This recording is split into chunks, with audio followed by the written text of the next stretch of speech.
देखिए, हमारी सरकार जब 2014 में बनी थी, मनोहर लाल जी ने एक योजना बनाई थी, संत महापुरुष प्रचार प्रसार योजना।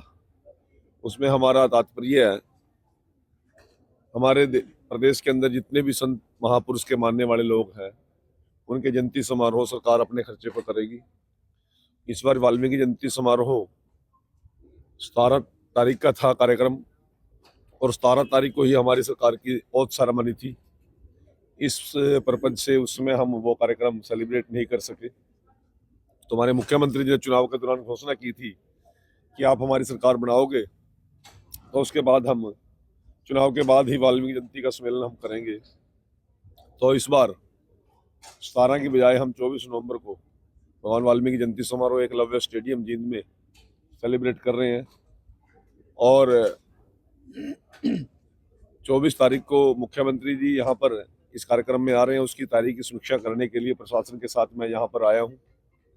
मुख्यमंत्री जी इसमें मुख्य अतिथि होंगे, हमारे मंत्रिमंडल के सभी साथी, केंद्रीय और प्रदेश के हमारे मंत्रीगण, हमारे सभी सांसद राज्यसभा और लोकसभा, और उसके साथ साथ हमारे सभी विधायक और पार्टी के सभी वरिष्ठ नेता यहाँ पर उपस्थित रहेंगे। और पूरे हरियाणा प्रदेश के अंदर जिस प्रकार से मैंने लगभग अब तक 15 जिलों का दौरा किया है, बहुत बड़ा उत्साह लोगों में नजर आ रहा है।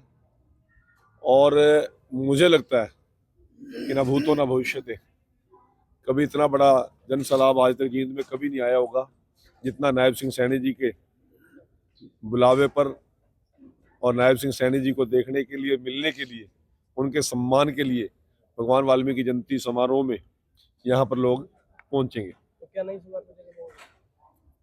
सौगात तो मुख्यमंत्री जी ने 3 वादे किए थे, तीनों पूरे कर दिए।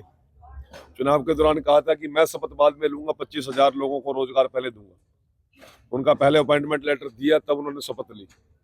उसके बाद दूसरा वादा किया था कि मैं आरक्षण में वर्गीकरण, उस समाज जो वंचित, शोषित, पीड़ित समाज है, उसको पहली कलम से ही मैं डीएससी का लाभ देने का काम करूंगा। और 18 तारीख को जब हमारी पहली कैबिनेट हुई, उसमें एक ही एजेंडे पे नायब सिंह सैनी जी ने मोहर लगाने का काम किया।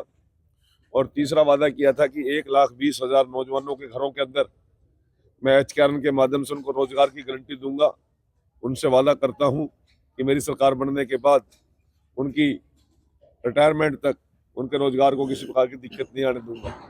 और वो विधानसभा सेशन के अंदर वो पारित कर दिया। 1,20,000 परिवारों के अंदर दिवाली का जश्न का माहौल है। लाखों परिवारों के अंदर डीएससी देने से वहां पर भी दिवाली जैसा जश्न मनाया जा रहा है। हमारे 40-50 साल का संघर्ष था, उस पर यदि अंतिम पड़ाव तक लेकर जाने का काम किया तो माननीय नायब सिंह सैनी जी ने किया। इसलिए हमारे पास शब्द नहीं है उनका हम किस प्रकार से आभार प्रकट करें। तो ये सम्मान दिवस भी होगा और वाल्मीकि जयंती का भी कार्यक्रम होगा।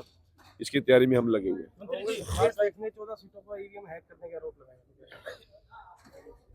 अब लोकसभा में 5 सीट आ गई, जब कहते थे लोकसभा में हाफ, और फिर बाद में कहते थे कि विधानसभा में बीजेपी साफ।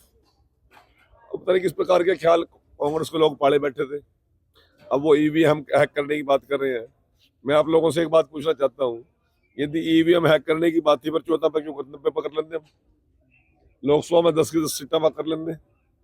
ये बेवजह के आरोप लगाने की कांग्रेस की आदत है, और आरोप लगा के फिर भाग भी जाती है। वो हाई कोर्ट में जाने का बात कर रही है। जिस दिन जावेंगे हाई कोर्ट में देख लेंगे। भी बात से हैं तो रुक दे कौन ही, जो कहे थे खाद के पीछे किसान मर गया। फिर जब मुख्यमंत्री जी ने सारी बात बताई तो फिर मामला ही कुछ और निकला, फिर भाग्य मैदान छोड़ गए।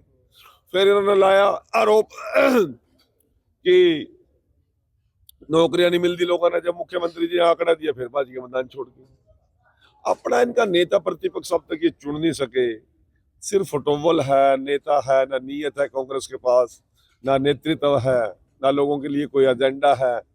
तो उम्मीद करते हैं कि ईवीएम हैक करने सरकार बनी है। ईवीएम हैक करने थोड़ी बनी। वो तो जब डीएससी समाज ने जींद में नायब सिंह सैनी को आशीर्वाद दिया था, वो तो सरकार उसी दिन बन गई थी। इसका बहम हो रहा है हुड्डा जी का।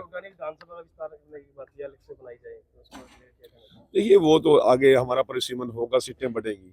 जो विधानसभा हमारा सदन है वो छोटा है, 90 लोग भी, और हमारा जो विधायी कार्य वहाँ विधानसभा में चलता है उसमें भी दिक्कत आती है। 40-60 का फैसला हुआ था, वो 1900 66 में हुआ था। उसके बाद कितना बड़ा पॉपुलेशन बढ़ी, कितने साधन बढ़े। पहले तो विधानसभा में लोग, विधायक लोग बसों में जाते थे। एक टाइम ऐसा भी था कि विधायक लोग भी बस स्टैंड पे उतर के साइकिलों में जाते थे। अब तो हर विधायक के पास भी गाड़ी है, मंत्री के पास भी गाड़ी है। वो स्पेस बहुत कम है। नई विधानसभा की जरूरत है और वो बढ़ना भी चाहिए। आने वाले समय के लिए तो जरूरत है, अगले 50 साल के लिए बढ़ेगी। अलग बनाने से चंडीगढ़ का दावा कमजोर बताया उन्होंने। कुछ नहीं, ये विषय पॉलिटिकल विषय कोई क्रिएट करने की कोशिश की जा रही है, ऐसा कुछ नहीं है। और दावा तो हमारा सदा रहेगा, चंडीगढ़ छोड़ देंगे थोड़ी हम।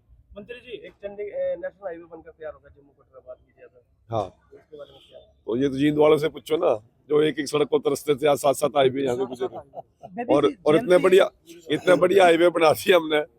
सफेदों तो लेकर महेंद्रगढ़ जाने में 100 तो वरना टाइम में कौन लग गया।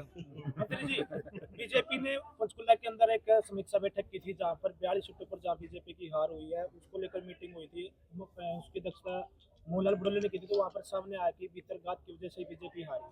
तो इस पे क्या देखो, अपन ये कार्यक्रम कर रहे हैं, इसकी पहले भी मीटिंगें कर रहे हैं, इसके बाद भी इसकी मीटिंगें कर रहे हैं। समीक्षा हर काम की होती है। इतना बड़ा चुनाव था जिसने पूरे देश की दशा और दिशा बदलने का काम किया, तो उसकी समीक्षा करनी बनती भी है।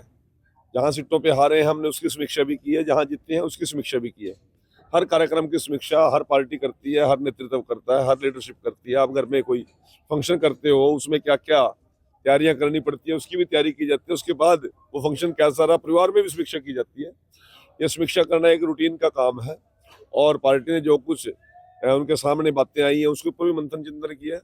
ये रूटीन का काम था। राज्य स्तरीय जो जयंती मना रहे हैं, इसमें प्रदेश स्तर से लोग आएंगे, जनता जनार्दन, उनके लिए किस प्रकार की व्यवस्थाएं आपने की है ताकि वो अच्छा महसूस कर पाए? अब आप देख रहे हो, अभी शुरुआत है और कल शाम तक ये सारा पंडाल तैयार हो जाएगा।